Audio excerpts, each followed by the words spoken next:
La antiparalela.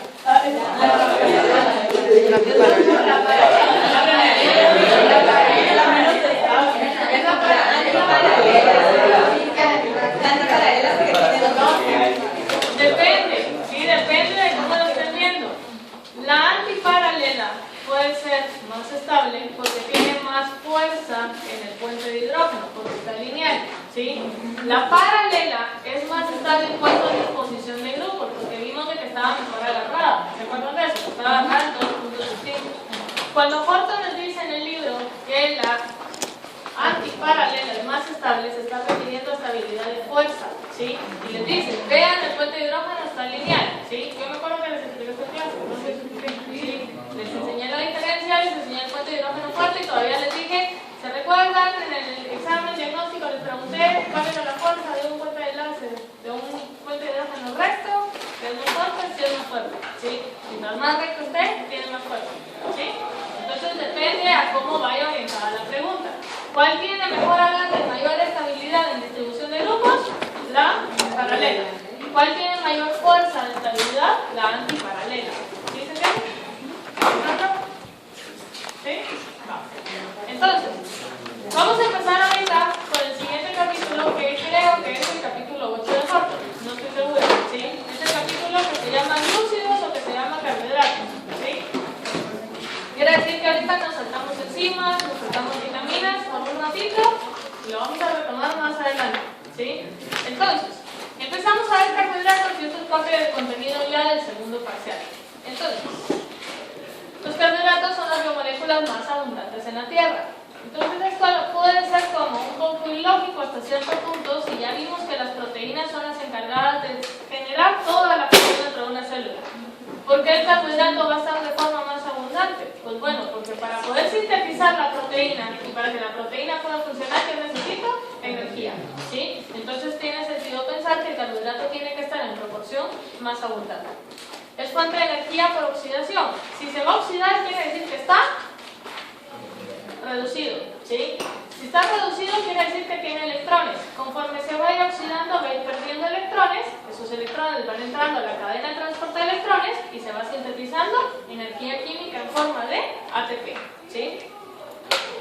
Forma parte también de elementos estructurales algunos de los glucanos. Vamos a ver que forman parte, por ejemplo, de la matriz de cartílagos, que forman parte de la matriz extracelular, que forman parte de membranas plasmáticas.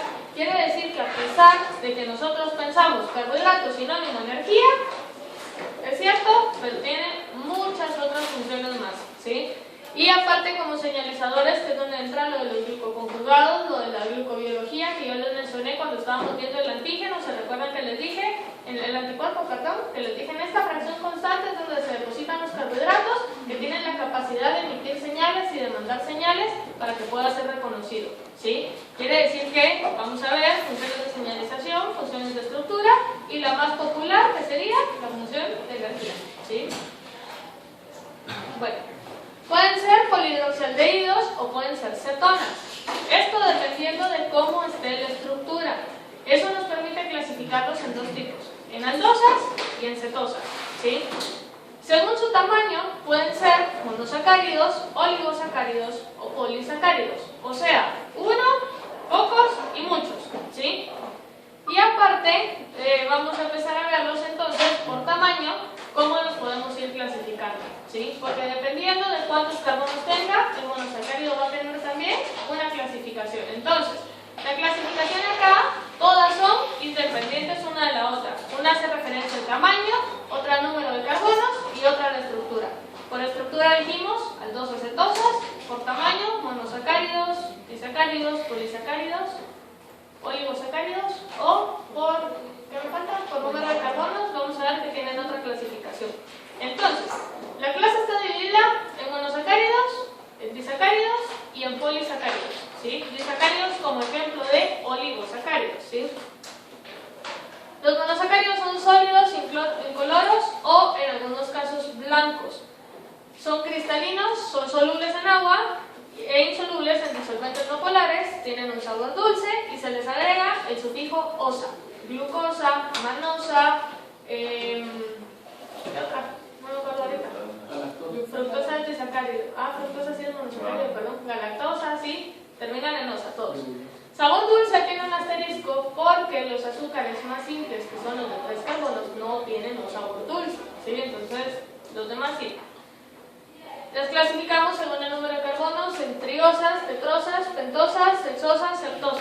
Si se fijan, no hay pintosas o dintosas, ¿sí? O sea, azúcares de 2 carbonos no existen. Lo más pequeño que podemos encontrar es un azúcar de 3 carbonos, ¿sí? Que son los azúcares más simples. ¿Alguien sabe cuáles son los 2 azúcares más simples? Diacilglicerol, no, es un lípido, ¿sí? No, gliceraldehído. Gliceraldehído, ajá. Y hidroxiacetona fosfato, ¿sí? Vamos a ver ahorita. Entonces, según el número de carbonos se dividen en aldosas o cetosas. Entonces, yo puedo tener una de 4 carbonos y decir que es una aldotetrosa. Ahí me faltó la L, ¿sí? O puedo decir que es una cetosa de 4 carbonos que sea una cetotetrosa, ¿sí? Al final estoy entonces juntando las dos y haciendo la clasificación en base a estructura y en base al número de carbonos. Los monosacáridos más simples dijimos de 3 carbonos, si se fijan. 1, 2, 3, 1, 2, 3. Solo que esta es una cetosa y esta es una aldosa. ¿Por qué? Porque tengo un aldehído y tengo un grupo ceto acá. Quiere decir que esta es la hidroxiacetona y esta sería el gliceraldehído, ¿sí? Vamos a ver diferencias entre estos dos más adelante. Va. Todos los monosacáridos contienen uno o más átomos de carbonos quirales. Todos excepto uno. Si regresamos a la estructura acá, ¿quién de estos 2 azúcares más simples tiene un carbono quiral? El de gliceraldehído. Quiere decir que la hidroxiacetona no es un carbono quiral. ¿Puedo tener L de hidroxiacetona si no es un carbono quiral? ¿D hidroxiacetona si no es un carbono quiral? No, porque no existe en forma de estereoisómero. Solo existe en una sola forma, que es la forma de hidroxiacetona a secas. Y por eso, si se fijan, tenemos D-gliceraldehído y la hidroxiacetona no tiene nada a la par, ¿sí?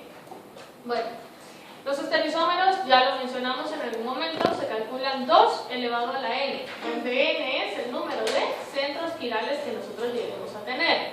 Quiere decir que si el gliceraldehído tenía un centro quiral, ¿cuántos estereoisómeros puede formar? 2, D y L, ¿sí? Entonces acá está, la aldotetrosa tiene 4 estereoisómeros, deben de ser 2 levófilos, 2 dextrófilos. La aldopentosa tiene 8 estereoisómeros, 4 dextrófilos, 4 levófilos. Las aldoxosas tienen 16, 8 y 8, ¿sí? ¿Cómo lo calculamos? En base al número de centros quirales. Si hay alguien aquí que todavía no sabe cómo identificar un carbono quiral, va, agarra su libro de química y lo busca, ¿sí? Porque va a necesitar saber identificar carbonos quirales acá para saber cuántos estereoisómeros puede formar, ¿sí? La clasificación de la configuración, entonces, si se recuerdan, la de los aminoácidos la hacíamos comparando al gliceraldehído. ¿Se recuerdan? Que decíamos si tienen el hidrógeno del mismo lado, si tienen el hidrógeno del lado contrario, así era como lo comparábamos. Entonces acá, el gliceraldehído es quien marca el patrón de referencia para poder saber a qué configuración pertenece el resto de carbohidratos. Para poder ver eso, tenemos que ir entendiendo cómo va creciendo la cadena de carbohidratos. Entonces, se clasifican de acuerdo a la configuración alrededor del centro quiral más distante del carbono carbonilo. Entonces, ¿qué es lo primero que tienen que saber identificar? ¿Quién es el carbono carbonilo? ¿Sí? El carbono carbonilo sería su carbono 1 en el caso de las aldosas o su carbono 2 en el caso de las cetosas. Y de ahí cuentan hacia abajo. Quiere decir que el carbono quiral, según a cómo está dibujada la estructura, es el último o penúltimo carbono. El penúltimo carbono, ¿sí? ¿Por qué el último no es quiral? Porque tiene 2 hidrógenos. ¿Sí lo ven? ¿Sí? Va. Y entonces ahí está. El carbono quiral va a ser el penúltimo carbono. Y esto, si les cuesta demasiado identificar el carbono quiral, podrían agarrarlo como una regla general, tomando en cuenta siempre que la estructura esté dibujada en orden correcto, ¿sí? Entonces, la mayor parte de las hexosas presentes en los seres vivos son isómeros D, eso ya lo habíamos mencionado en algún momento. ¿Se recuerdan? Decíamos, aminoácidos predominaban los estereoisómeros L y carbohidratos lo hacen estereoisómeros D. No quiere decir que no existan los L, solo predominan los D. Para el momento de cerrar su función con la traducción. De hecho, lo hacen para la polimerización, porque estos no participan en la traducción. ¿Sí? Pero en el caso de las proteínas. De las proteínas, sí. Va. Entonces acá están. Todas las aldosas que tenemos son aldosas D o aldosas L. ¿Ven? Porque yo se las puse ahí, todas tienen una D a la par. ¿Sí? Lo que quiero que vean es que vamos a ubicar esto en base al penúltimo carbono, o sea, al carbono quiral más distante. Independientemente de cuántos carbonos tenga un carbohidrato, el carbono distal siempre va a ser el mismo, ¿sí? Entonces vamos a asumir que este carbono que está encerrado acá es el carbono nuevo, el carbono que está haciendo crecer a la cadena. Entonces, si se fijan, empezamos con el gliceraldehído, aldosa o tetrosa, aldosa o cetosa. Aldosa, ¿sí? Quiere decir que todas las que están acá van a ser aldosas, porque se van a derivar del gliceraldehído. Entonces, en este caso, yo voy a asumir que el carbono se introduce en esta posición, ¿sí? Entonces, ahí va a crecer y si se fijan, este es el carbono nuevo. La forma en la que van creciendo es que se introduce un nuevo carbono, configuración 1H a la derecha, configuración 1H a la izquierda, ¿sí? Entonces, si se fijan, esto es lo nuevo, esto es lo diferente que le estamos agregando al gliceraldehído. De aquí para abajo, los últimos dos carbonos son exactamente iguales para las tres estructuras. El carbono de arriba es exactamente igual para las tres estructuras. Pero si se fijan, el que les tengo encerrado es el nuevo que estamos introduciendo. 1H para allá, 1H para acá. ¿Sí lo ven? Va. Independientemente de cuántos vaya poniéndole, el penúltimo carbono va a ser igual para todos, ¿sí? Entonces ahora quiero que centren la atención en el penúltimo carbono. Si se fijan en el penúltimo carbono de todos, ¿qué tienen en común? Todos tienen el OH hacia la derecha, ¿sí? Lo mismo pasa con el gliceraldehído, tienen el OH hacia la derecha, ¿sí? Por lo tanto, estos pertenecen a los D gliceraldehídos, ¿sí? A los D aldosas, porque todos son de esa misma familia. ¿Cuántos estereoisómeros pueden formar las aldotetrosas? ¿Cuántos carbonos quirales tiene? Tiene 2. ¿Cuántos estereoisómeros puede formar? 4. ¿Dónde están los otros 2? Son los L's, ¿sí? La L nitrosa y la L reosa, ¿sí? Esos serían los otros 2 estereoisómeros. ¿Cómo los dibujan? En espejo. No es solo volteando el penúltimo carbono. Tienen que voltearlos todos. ¿Sí se entiende esto? ¿Sí? Va. Entonces ahí está. Lo comparan siempre con el penúltimo carbono del gliceraldehído y este sigue siendo el patrón para saber si son D o si son L. ¿Está fácil? ¿Difícil? Facilísimo. ¿Sí o no? ¿Sí? Lo único que necesitan saber entonces es la estructura del gliceraldehído. Saber que tiene el OH hacia la derecha y cualquiera que tenga el OH hacia la derecha va a ser dextrófilo, del penúltimo carbono. Va. Ahora veamos acá las cetosas. ¿Qué pasa con la hidroxicetona? Ya dijimos que era el único carbohidrato que no tenía un carbono quiral, ¿sí? Pero crece de la misma forma. La diferencia es que el primer carbono que vamos a introducir ahora es por debajo del grupo ceto, o sea, en la tercera posición. No es que el carbono entre ahí, es que cuando entra todos cambian de configuración, ¿sí? Pero la forma más fácil de pensarlo es esa, ¿sí? Que está insertándose este nuevo carbono. Este nuevo carbono se inserta un OH a la derecha y el otro a la izquierda. Como es el último carbono quiral, yo puedo venir y compararlo siempre con el D gliceraldehído, ¿sí? Si el OH estaba a la derecha, ahora va a ser una D eritrulosa. Si está hacia la izquierda, va a ser una L eritrulosa, ¿sí? Y por eso es que la L no aparece acá, porque sería todo este esquema en espejo, ¿sí? Acá entonces yo voy a ver que el crecimiento de la cadena siempre va a ser ahora en este carbono. Este se mantiene y siempre dijimos abajo del grupo ceto.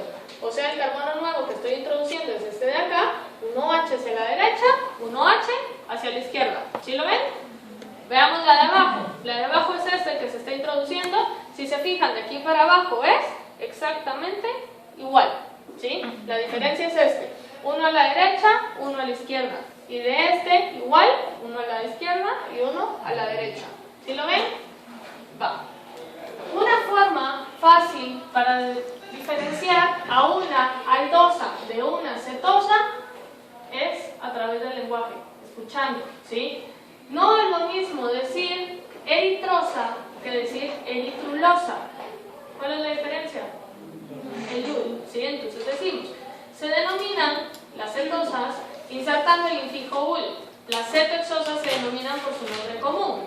Quiere decir que yo tengo, por ejemplo, ribosa, ribulosa, xilosa, xilulosa, ¿sí? Tengo eritrosa, eritrulosa, ¿sí? La excepción son las que tienen 6 carbonos, tienen un nombre común. Voy a regresar a las aldosas acá. Si se fijan, aldosas yo tengo glucosa, manosa. No existe una glucolulosa o una manululosa, ¿sí? Sino que reciben un nombre diferente. Entonces acá quiero resaltar algo. Esto, ¿cuántos carbonos tiene la fructosa?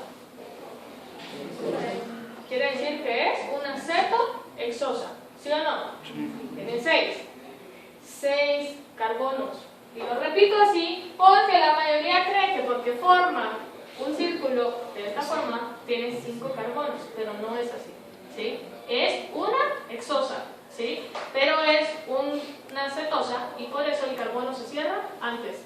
Eso lo vamos a ver ahorita, cómo se forma el ciclo, ¿sí? Pero necesito que todo el tiempo tengan en cuenta que son 6 carbonos, ¿sí?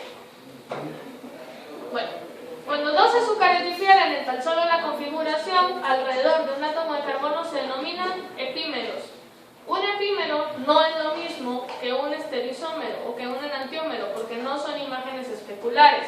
En este caso, si se fijan, yo tengo la glucosa acá y vean, hacia la derecha, derecha.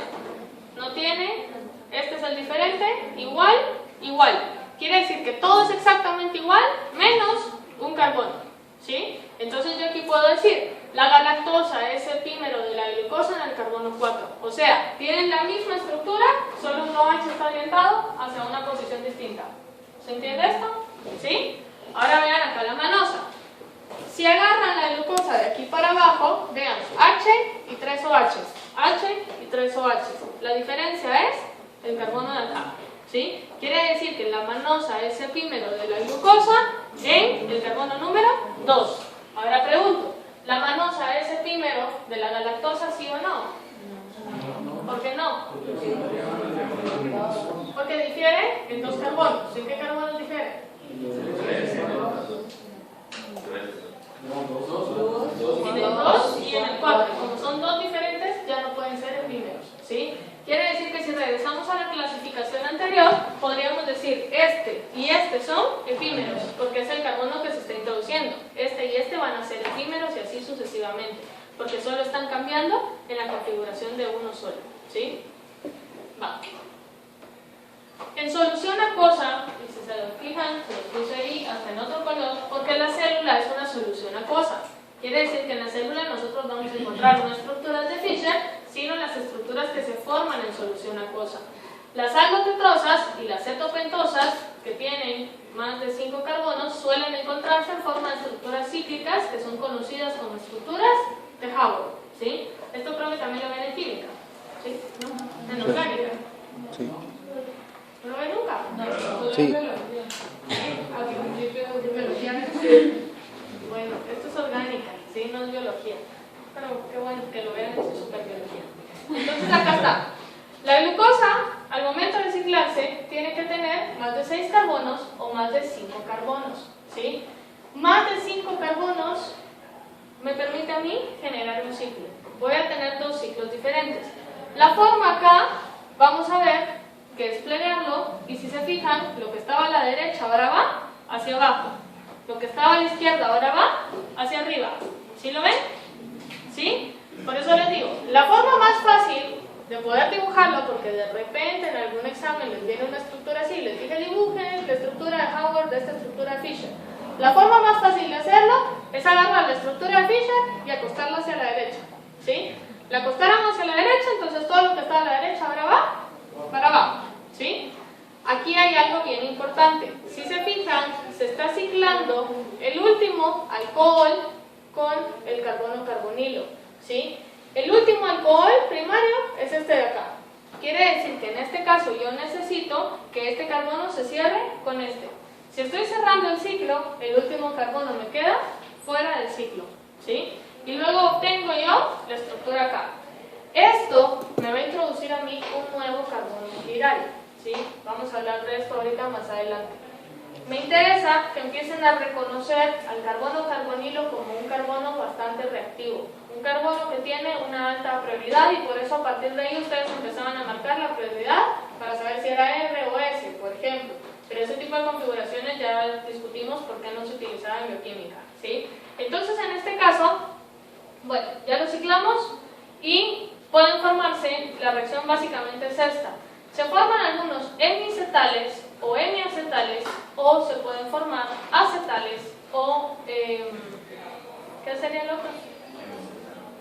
No, hemicetales, hemiacetales, acetales o cetales. ¿Sí se entiende? Va.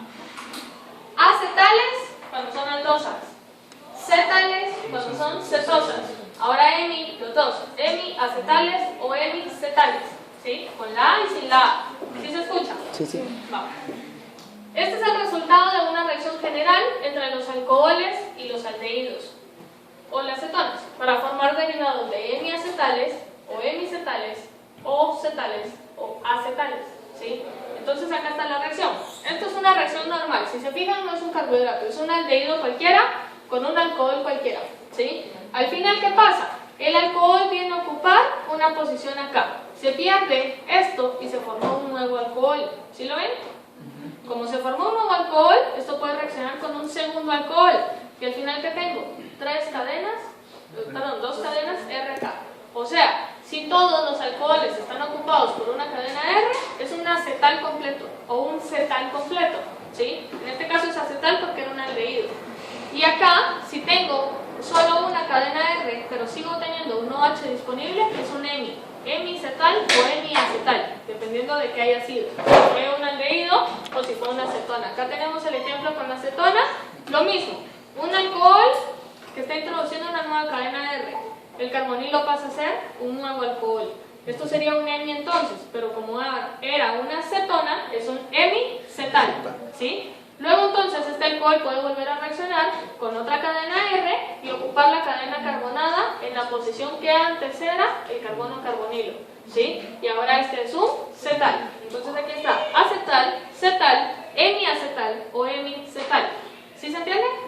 Va. Esa es una reacción normal entre un alcohol y un aldehído, un alcohol y un carbonilo. ¿Sí se entiende? ¿No se entendió? ¿No? ¿Qué cara así de no entendí? ¿Desde dónde? Desde ahí, desde abajo. ¿Aquí? De arriba sí se entendió. Va. La de abajo es básicamente lo mismo.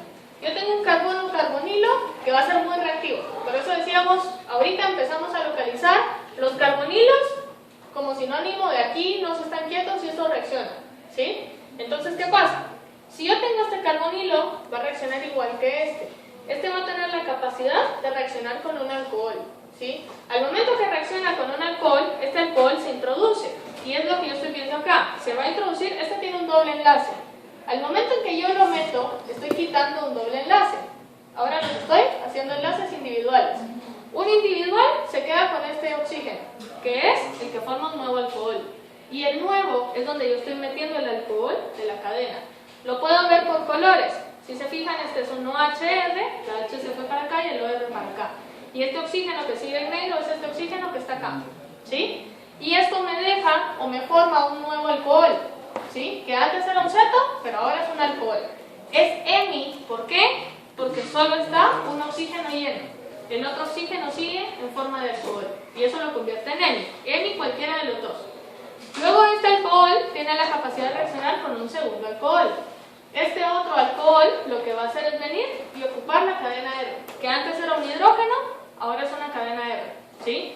Como es una cadena R, ya esto ya no puede seguir reaccionando porque si yo le meto otro alcohol ya no tiene dónde meterse. La casa está llena, ¿sí? Quiere decir que pasa a ser un cetal completo o un acetal, siempre estoy siendo un aldehído. ¿Ya más claro? ¿Tú también? ¿Sí? ¿Y se puede quedar, digamos, la molécula en solo hemiacetal o hemicetal? Sí se puede. ¿sí? De hecho, las reacciones que vamos a ver ahorita son hasta acá las dos, hemicetales o hemiacetales. Y luego cuando veamos polisacáridos vamos a ver que eso se convierte en un acetal o en un cetal, ¿sí? Quiere decir que esta sería una estructura en forma de monosacárido, ¿sí? Ahorita lo vamos a ir viendo porque quiero que lo vayan ubicando ya en la estructura de un carbohidrato. Acuérdense que esto es una reacción cualquiera, ¿sí? Entre un aldehído y un alcohol cualquiera. Pero habíamos dicho que los carbohidratos eran polialcoholes. Quiere decir que tienen muchos alcoholes que pueden reaccionar. Y si son aldosas, tienen un aldehído. Y si son cetosas, tienen un ceto. Quiere decir que entre ellos mismos pueden reaccionar. Entonces, básicamente eso es lo que ocurre. Yo tengo el carbohidrato acá y el carbohidrato va a venir y va a reaccionar con un alcohol, ¿sí? Al momento en que reacciona el aldehído con el alcohol, se va a formar un hemiacetal. ¿Por qué? Porque la glucosa era una aldosa. ¿Van todos conmigo? ¿Sí?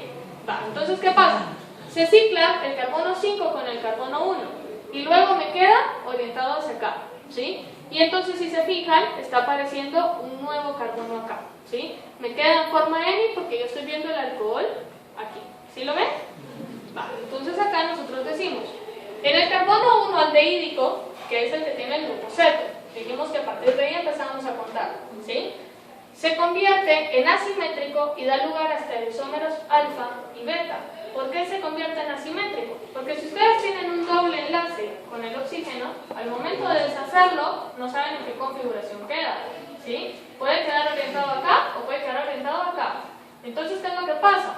Ese nuevo alcohol puede quedar orientado hacia abajo o puede quedar orientado hacia arriba, ¿sí?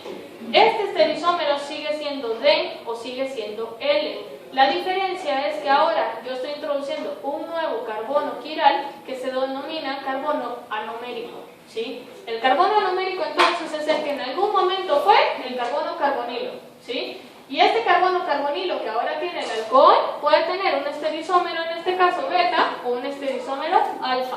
La forma de poderlo ver es que si va en dirección opuesta al carbono 6, yo digo que es alfa. Si va orientado hacia la misma posición que el carbono 6, yo digo que es beta.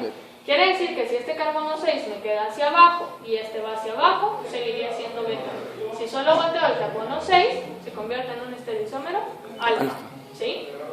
Ahora la pregunta del millón acá es, ¿cómo yo puedo saber si es D o L?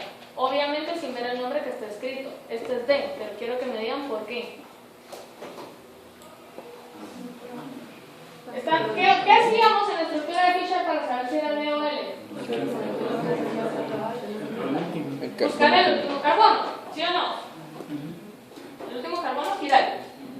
Quiere decir que en este caso, si está a la derecha es D, ¿sí? Pero ¿qué es lo que pasa? Si este está hacia la derecha, en la estructura de Howard, ¿dónde lo voy a ver? ¿Hacia abajo o hacia arriba? Hacia abajo. Entonces la clave acá sería hacia abajo. Pero ¿qué es lo que pasa? Si se fijan, este alcohol es quien está reaccionando. Quiere decir que este oxígeno, ¿en dónde está en la estructura de Howard? Este, ¿sí o no? ¿Hacia arriba o hacia abajo?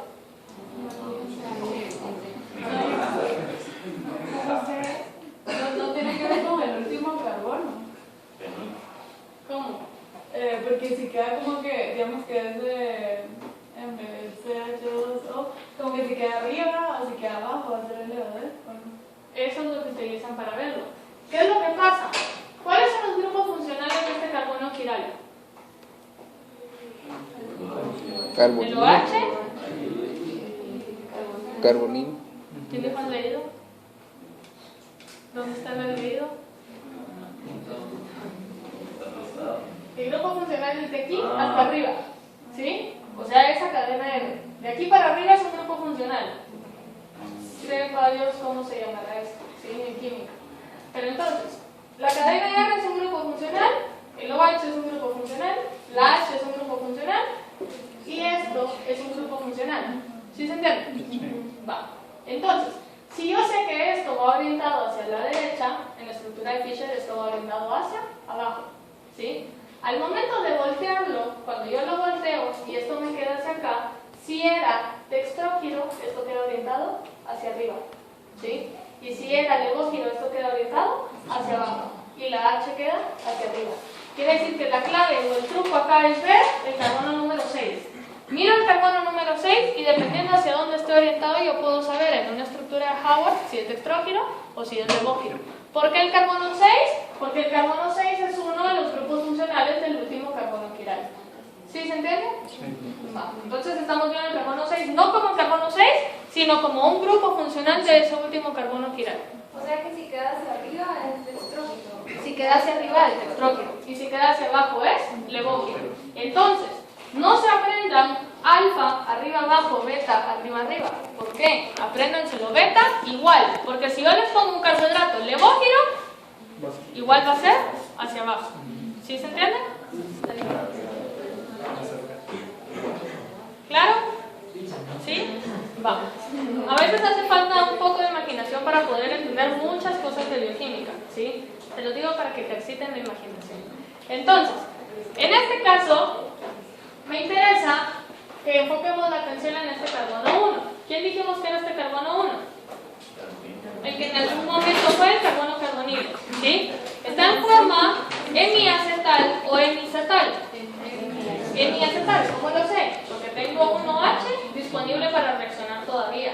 Eso es importante porque si este va a reaccionar, puede reaccionar con otro carbono, ¿sí? Por el momento no me interesa, pero aquí puede reaccionar con otro alcohol más adelante. Dejémoslo así, porque así vimos la reacción anterior, ¿sí? Dijimos que este era un carbono anumérico que introduce una nueva configuración. Entonces decimos, los dos son D porque tienen el carbono 6 hacia arriba, ¿sí? Y los dos tienen un número distinto porque esto está hacia arriba, hacia abajo y esto está hacia arriba. ¿Sí? Para el mismo lugar. Para el mismo lugar. Para el mismo lugar respecto al carbono 6. Contrario, alfa. Igual, beta. ¿Sí lo ven? Va. ¿Cómo dibujaría, si les doy esta estructura, el estereisómero L? ¿Qué va hacia abajo? El OH está abajo y el 6 hacia abajo. ¿Solo eso cambiaron? No. ¿Qué más? Tiene que cambiar todo, el OH para acá, el OH para acá y el OH para acá. ¿Por qué? Porque lo tienen que ver en espejo. ¿Sí? ¿Sí se entiende? Va. Entonces, se pueden formar dos ciclos diferentes. Tenemos ciclos de pirano y ciclos de furano. Pirano y furano no son carbohidratos, son algo más, ¿sí? Pero me interesa que vean la forma que tiene un furano, la forma que tiene un pirano. Y como el carbohidrato a la hora de plegarse tiene una forma de furano o una forma de, una forma de pirano o una forma de furano, los decimos que son piranosas o furanosas, ¿sí? Entonces son el ciclo que forman. En este caso, si se fijan, estamos hablando de una fructofuranosa, o sea, de una fructosa. ¿Cuántos carbonos tenía la fructosa? Pero vean cómo forma el ciclo, ¿sí? Por eso mucha gente se confunde y piensa que tiene 5 carbonos igual que una ribosa. No, tiene 6. Hay uno aquí afuera y hay otro aquí afuera. Y hay 4 aquí adentro, porque el oxígeno no es un carbono. ¿Sí lo ven? Va. Entonces, en este caso nosotros tenemos una glucopiranosa. Es una glucosa, ¿sí o no? ¿Cuántos carbonos tiene la glucosa? 6. Quiere decir que las dos son de 6 carbonos. La diferencia es que esta es una cetosa y esta es una aldosa. Como es una aldosa, tiene como una disponibilidad de carbono más, porque el carbono carbonilo es el carbono número 1, ¿sí? Quiere decir que va a reaccionar con el carbono número 1. El alcohol reacciona con el 1, ¿sí? Pero ¿qué pasa en el caso de una cetosa? El carbono carbonilo es el carbono número 2. Quiere decir que el último alcohol va a reaccionar con el carbono 2. Y eso me deja fuera del ciclo del carbono 1. ¿Quién es el carbono numérico? ¿El carbono 1 o el carbono 2? El carbono 2. Quiere decir que ahora entre alfa o beta yo veo la configuración siempre del carbono 2. Si se fijan ya no es una H, sino es el carbono 1 y el carbono 1. Hacia arriba, hacia abajo, opuestos, y luego aquí, aquí es con el OH. Iguales, beta, opuestos, alfa. ¿Sí? Lo evalúan con el OH igual que como lo hacen con una aldosa. ¿Sí? No se van a confundir así como yo ahorita con el carbono. Es con el OH. ¿Cómo numerar los carbonos? Ah, va. Empezamos con la estructura de Fischer acá. El carbono que tiene prioridad es el carbono carbonilo. Y el carbono carbonilo está hasta arriba. Es el carbono 1. ¿Sí? Y luego empiezo yo acá. Si yo pongo una cetosa, por ejemplo, que debería estar acá, el carbono que tiene más prioridad es esta. ¿Sí? Este de acá. Está más cerca de acá que es este de acá. Quiere decir que este es el 1, pero este va a ser el 2. ¿Quién va a reaccionar? El 2, porque es el carbono carbonilo. Entonces, si vemos esta reacción,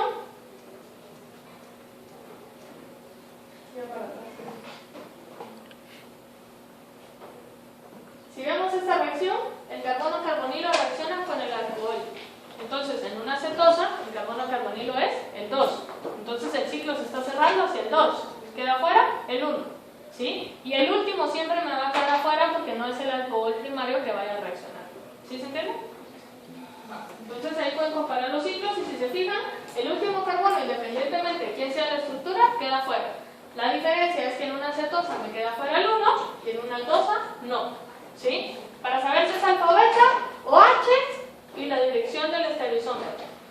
OH y la dirección del estereoisómero. Los dos están al lado opuestos. Los dos son alfa. Y los dos son dextrófilos porque está hacia arriba el último carbono. Como grupo funcional del último carbono chiral que habíamos dicho que era el 5. ¿Sí? Y luego lo veo acá. OH es el mismo lugar, OH es el mismo lugar, es un anómero beta. Es un anómero beta, dextrófilo, dextrófilo. ¿Sí? Último carbono chiral, carbono carbonilo, carbono carbonilo. Carbono carbonilo ciclado, sinónimo a carbono anomérico. Estereoisómeros que se pueden formar, D y L. Anómeros que se pueden formar, alfa y beta. Alfa y beta son estereoisómeros que solo aparecen cuando el carbohidrato se cicla. ¿Se entiende? Sí. ¿Alguien se perdió? ¿No? Segurísimos. Seguros porque esto es bien importante. Que sepan reconocer cuál es el anómero, cuál es el estereoisómero. ¿Sí se entiende? ¿Sí? ¿No? Sí. Entonces, los compuestos cíclicos pueden ser piranosas o furanosas y el carbono hemiacetálico o hemicetálico se denomina carbono anomérico. ¿Por qué son hemis? Que pueden formar por el Puede OH. tener un alcohol que puede reaccionar con otra cadena R, donde otra cadena R puede ser un glucógeno, otro carbohidrato, una proteína o lo que sea. ¿Sí? Los cambios en su configuración forman anómeros. Entonces, anómeros alfa o beta. ¿Sí? Entonces ahí está, anómeros y los anómeros. Los anómeros alfa y beta se interconvierten en solución acuosa mediante un proceso denominado mutar-rotación. Esto es importante porque los anómeros, cuando veamos polisacáridos tal vez quede un poco más claro, pero los anómeros deben de existir en una conformación en particular. O sea, si yo necesito un anómero en alfa, lo tengo que tener en alfa. El beta no me sirve. ¿Sí? ¿Por qué? Porque el alfa me tira la cadena hacia arriba y el otro me tira la cadena hacia abajo. ¿Sí? Entonces necesito tener un anómero en particular. Entonces, la célula se encarga de favorecer una configuración en particular. Pero en una solución acuosa que no está reaccionando y que lo dejamos al equilibrio, pueden empezar a hacer variaciones. A veces esta mutarrotación es como característica de cada uno de los carbohidratos y nos puede servir a nosotros para identificarlos. Decir, bueno, en una glucosa, en una solución acuosa que está en equilibrio, el 30% es anómero beta y el 70% es anómero alfa. ¿Sí? Entonces yo puedo decir, probablemente sea una glucosa por los valores de mutarrotación. ¿Sí se entiende esto? ¿Se entiende qué es mutarrotación? ¿Sí? Puedo empezar con el 100% alfa, los dejo en reposo, los dejo en equilibrio y luego voy a encontrar 70 y 30%. O sea, pueden interconvertirse. ¿Sí? ¿Sí? ¿No? ¿Sí? Los anillos de piranosa no son planos, sino que pueden adoptar conformaciones en silla o configuraciones en bote. No me voy a meter a estas estructuras porque es bien complicadas entenderlas. ¿Sí? O sea, al final básicamente es lo mismo. Esto va a depender de qué átomo esté cerca, qué átomo esté lejano, qué grupo funcional esté cerca o lejos. ¿Sí? Entonces, nosotros lo vamos a ver como piranos o como furanos, sabiendo que los piranos pueden adoptar este tipo de conformaciones. Quiere decir que algunas veces vamos a ver acá ¿Cuál sería el carbono carbonilo?